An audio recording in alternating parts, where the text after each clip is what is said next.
The information provided on this podcast is intended for general informational and educational purposes only.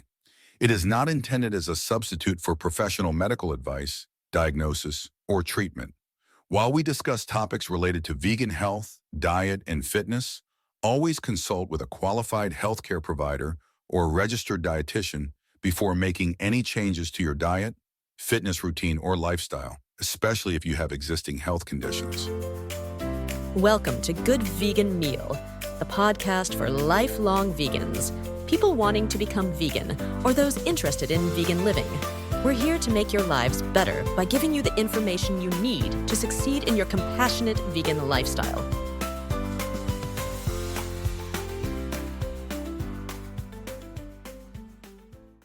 Today, we're looking at something lots of people face, but it can be surprisingly tricky. We're talking about being vegan in a household where, well, not everyone else is.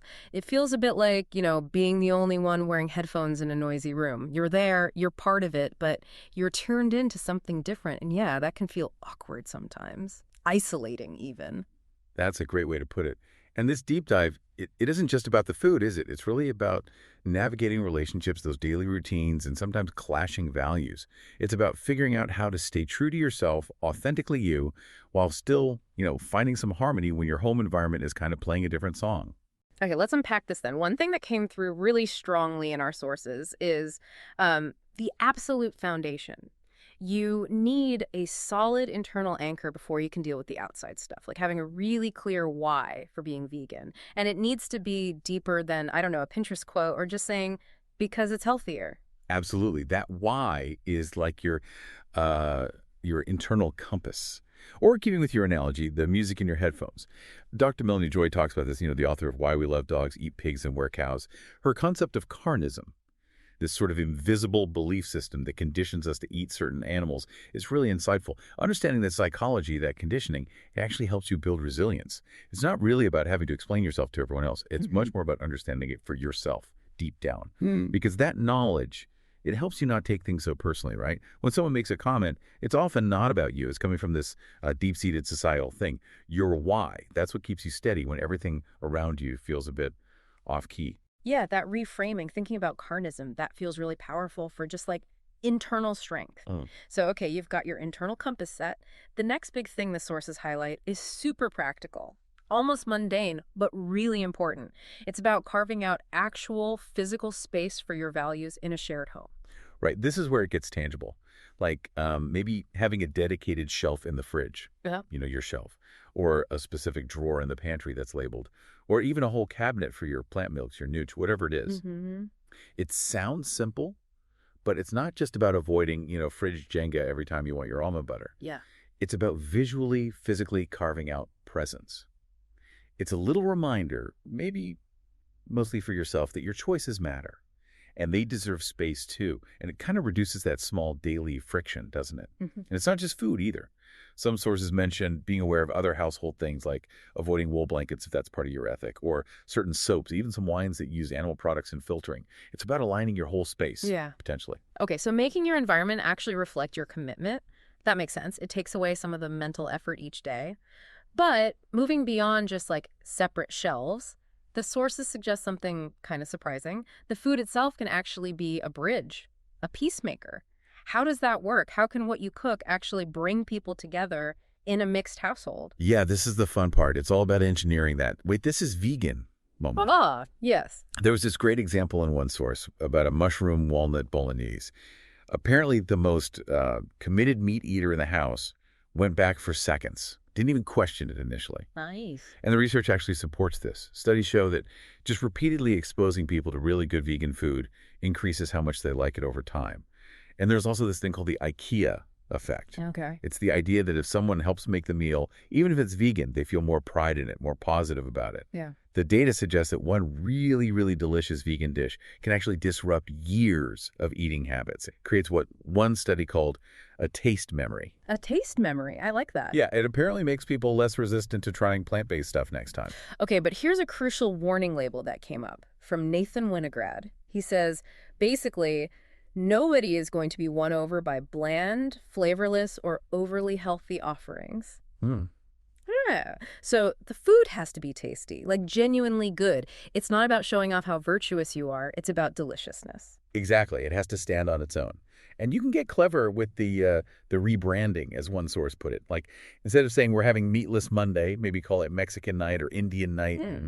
It taps into that part of the brain that likes novelty, adventure, makes it less about what's missing and more about the exciting experience you're having. That's smart, just shifting the frame. And for practical cooking, lots of sources suggested this strategy. Make a big, amazing vegan dish the main event, the base. And then, if other people want to, they can add their own non-vegan sides or toppings. Like a fantastic vegan bolognese and someone else adds Parmesan, or a big vegan stir fry and someone adds chicken to their own plate. Exactly. It keeps the core meal vegan, but offers flexibility. There was even this one story, quite amazing actually, about a vegan person who just started cooking a different vegan dinner every single night. Didn't make a big deal of it. And eventually their non-vegan partner, who initially was maybe a bit skeptical, just started trying everything and, well, ended up going vegan too. Wow. That really shows the power of just leading by delicious example, doesn't it? It really does. Which naturally brings us to the trickier part, communication. How do you set expectations? How do you protect your boundaries without, feeling like you have to give a lecture every time someone waves a slice of pepperoni pizza near you? What does this mean for just day-to-day talking? Right. It means having a few simple, respectful phrases ready. Things you can say calmly. Like really direct but polite requests. Hey, can we keep this pan meat-free, please? Or would you mind using a separate knife for the butter? It's not about demanding they convert, right? It's just asking for basic respect for your choices and your space. Our sources also mention something called do-gooder derogation. It's this phenomenon where people who seem morally motivated sometimes get put down or dismissed. Interesting. Yeah, and the data suggests that if you face that kind of dismissal, getting defensive usually backfires. Instead, calmly explaining your personal reasons, your experience, your values, that can sometimes disarm things. It shifts it from feeling like a moral judgment to just sharing your perspective. Makes people curious rather than defensive. Okay, but let's face the hard truth here. The sources are pretty blunt about this. You might just never convince everyone you live with that veganism is the right choice for them. So what then? Yeah, that's key. It means you have to really own your decision for yourself. Yeah. Completely. And critically, stop spending energy hoping for praise or validation that might just never arrive. Yeah. We've all probably had that unsolicited lecture, right? Where you get your protein or you look a bit pale. Oh, yeah, definitely. So this leads to this really important idea of making peace with the messiness.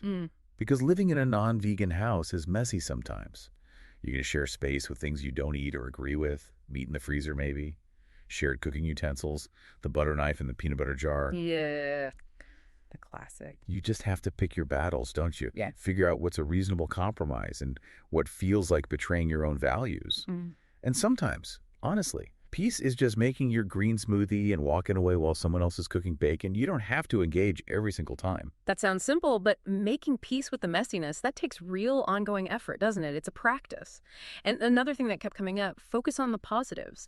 Talk about the health benefits you feel or the environmental aspects, if that resonates, rather than, rather than the graphic details of slaughterhouses. Exactly. That tends to make people shut down or get defensive.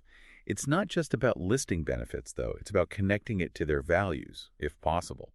If they care about health, maybe talk about energy levels or specific nutrients. If they're watching their budget, maybe mention how much cheaper beans and lentils are.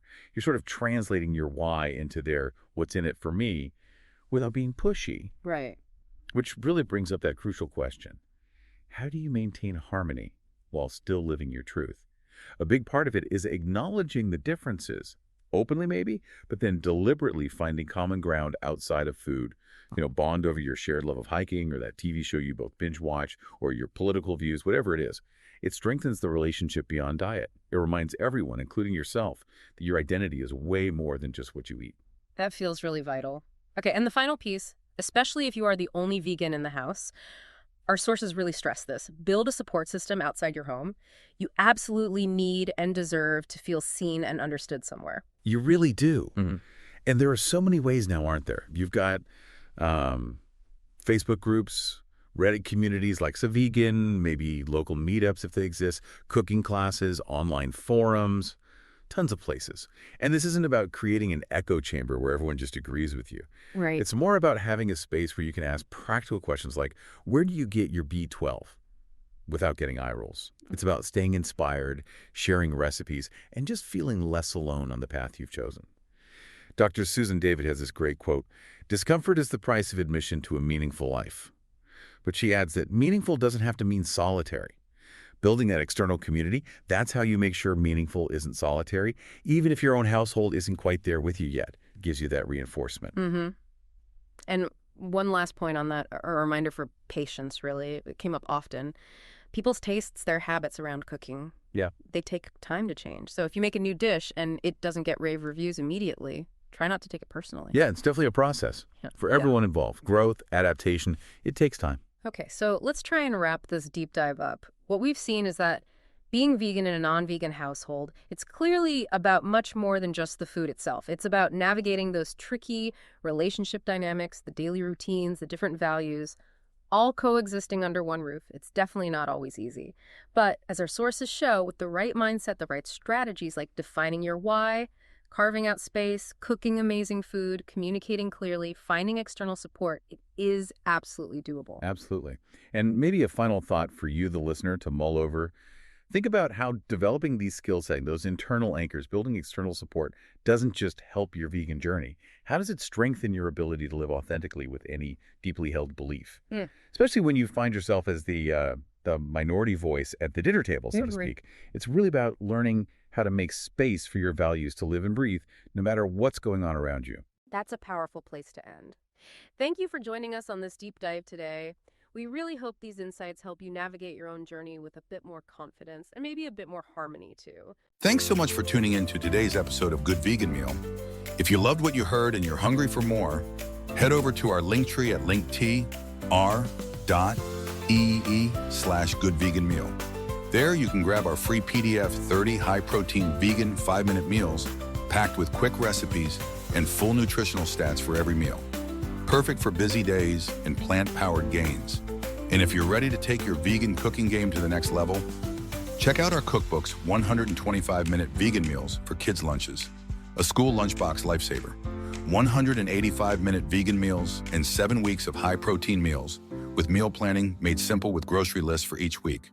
Grab your goodies at linktr.ee/goodveganmeal, and we'll see you in the next episode.